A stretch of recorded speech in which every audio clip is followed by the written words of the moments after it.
Page 153. This is number 4 at the bottom of the page. Gotta love this one. Each one of these gets more interesting. Well, let's look this over and see what we're getting into. I look it over. It's 2 lines long of music to play. It's treble and bass clef. There's 3 flats in the key signature. We're in the key of E flat major because it has 3 flats. So it'd be doing the scale for E flat major and C minor because it has 3 flats. And do the arpeggios. Now this gets a little tricky. E flat major has always been a rather uncomfortable key for me to play in because of the way the black keys and the white keys fit. As if C minor is much better. But they've got it, so here, let's see what we got. 4/4 time. Let's take right hand first. You're here. It says that the position is that. That's E flat major. So we're here. So it's 1 and 2 and. Now if this really bothers you, you can switch this one and this one around. Instead of here, you can go here. If you have large hands, I can go in. That keeps me out here.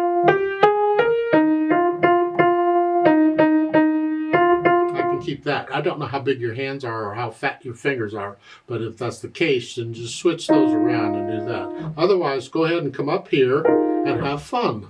Okay. Left hand, well, you got the chords. We're starting out with a 1 chord. How you finger it is up to you. Here, if you went out here, up here, and up here. And then the 5/7 chord. Well, let's look at this.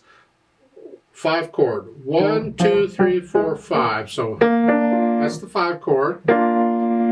I add the 7th. Remember, there's an A flat in this key, so it got to stay within the key. So we're here and we're here. So again, from 1 to 5/7, the little finger goes down a half and using the top 2 in the position. Here.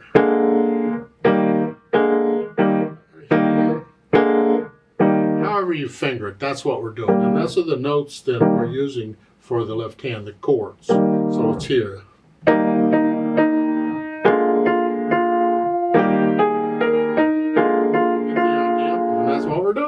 See if you can play this without looking at the keyboard. It's a little trickier when up here, but again, you need to develop that feel. So once you have the notes and rhythms figured out, then I get rid of the hesitations, and then I add the articulation. We have the slurring. We're lifting up between the phrases. They're showing us now. So at the end of the 2nd measure, lift up both hands here. You have to lift up with the left hand because it's a chord. So just lift up both hands. The point is, I'm not connecting it. That's what I want, silence.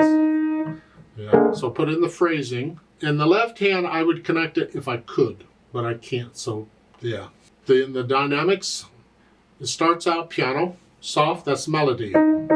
These chords need to be very soft, very light, and get them down at the same time. The chord, the note. Whatever position you're in, you just lower the hand down very gently. Let the wrist collapse a little bit. Don't tense up and round. No rowing going on here.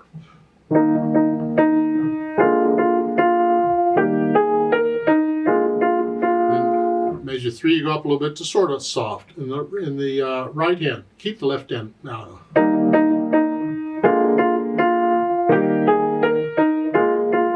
then measure what, 5? Now you're moderately loud in the right hand.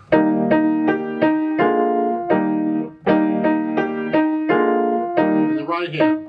The left hand can get a little louder, but keep it in the background. Then the speed. Allegro. Oh, that's fast. The 8th note's going to slow it down a little bit. It's the feel of it. Because 1, 2, 1, 2, 1, 2, 1, 2. And the left hand's fine. It can do whatever. It's this.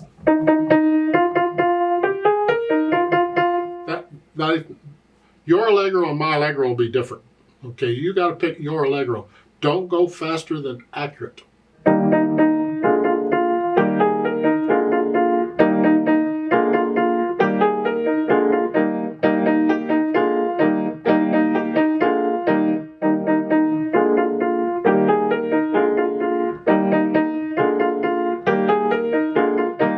That's my allegro for now. With another cup of coffee or 2, that would change, I'm sure. It's just a feel of it. Now going 1, 2, 3, That may not be an allegro. It's actually more of an allegretto. But as I said, the eighth notes are going to slow it down, and it's the overall feel of the piece is what we're after, not necessarily the speed of the beat. Sometimes it is, but not necessarily. Now, remember DC al fine. DC means go back to the beginning, stop asking questions, and go to the beginning.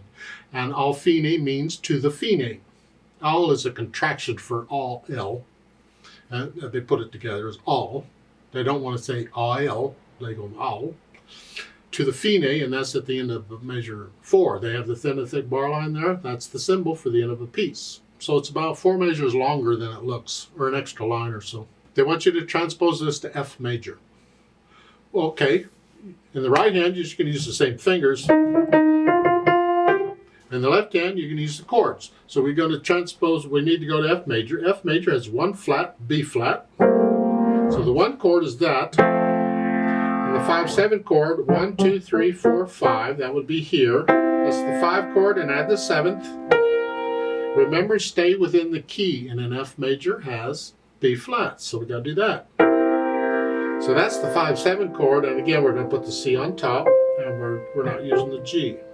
So we're going from here, the little finger goes down a half, and use top 2. So those are the chords we're using, and just right-handed finger numbers.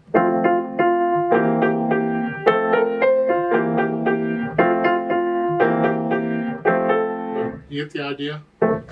You do it here, or transpose it to whatever key. It's just that's the system we're using. You figure out the chords, the 1 and the 5/7, and what they're doing, and you use the finger number. Here, you're using the same fingers in the right hand. Let's play this together slowly and check the notes and the rhythms. I'm not going to do the dynamics. We're just doing notes and rhythms. I will lift up for the phrasing in the right hand, and we will do the DC al fine thing. So I'll give us 4 counts. 1 and 2 and ready and go and.